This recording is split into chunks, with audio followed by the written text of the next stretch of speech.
og velkommen til dagens mand. Vi skal have fundet en pige til vores dejlige mand, og her kommer han.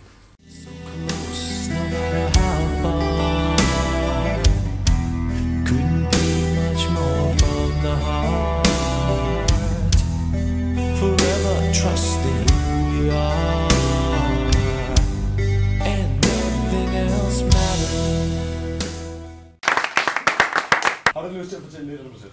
Jo. Hej piger. Hej. Jeg hedder Sydney, og jeg er 28 år gammel. Og jeg er så meget klar på en date med en af jer.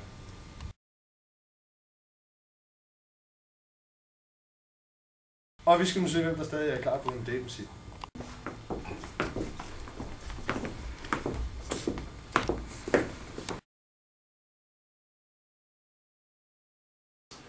Hej, jeg hedder Sydney Lee.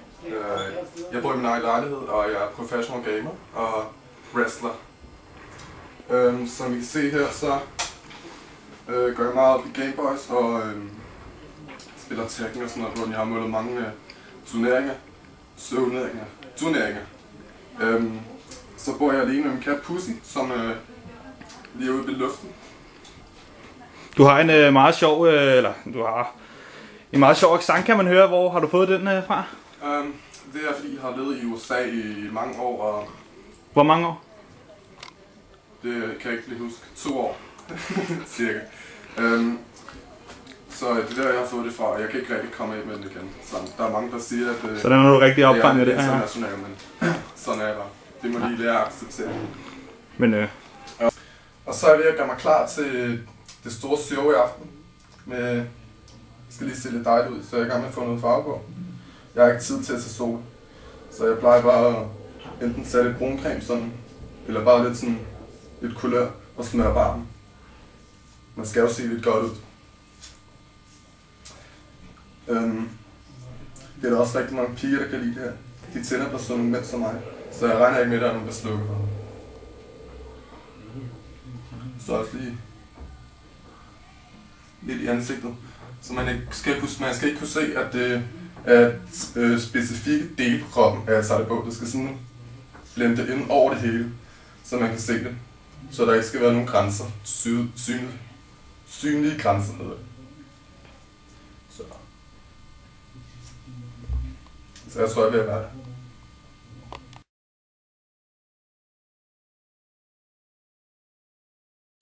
Esmeralda, hvorfor skal Sydney med dig? Jamen, det skal han, fordi at jeg har en god personlighed. Og så fordi at jeg er en meget dejlig pige indvendig. Så Sydney, this is for you. Hvad siger du til det? Altså, det synes jeg lyder meget fornuftigt. Altså, det er jo ikke det ydre, der tæller, selvom det er meget godt hos Esmeralda. Så jeg glæder mig til at lære hendes personlighed at kende. Linda, hvad har du at sige med selv? Ja, jeg hedder Linda, og jeg læser til pædagog, så jeg er meget pædagogisk. Så hvis du har brug for lidt børneopdragelse hjemme i sengen, så er jeg klar. Hvad synes du om det? Hun lyder da sådan en meget flink personlighed, men jeg forstod ikke den sidste joke, hun havde, så nu må vi se, hvad jeg vælger. En pige, du har lyst til at tage ud på det. Vi skal jo nu gå hen og købe på det.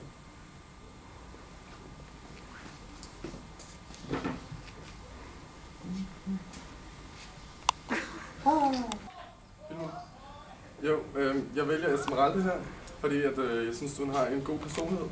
Det tror jeg i hvert fald. Det skal jeg lære at kende. Og så tager jeg ikke efter det ydre. Så er hun også sød. Farvel, Linda. Kan du have det godt?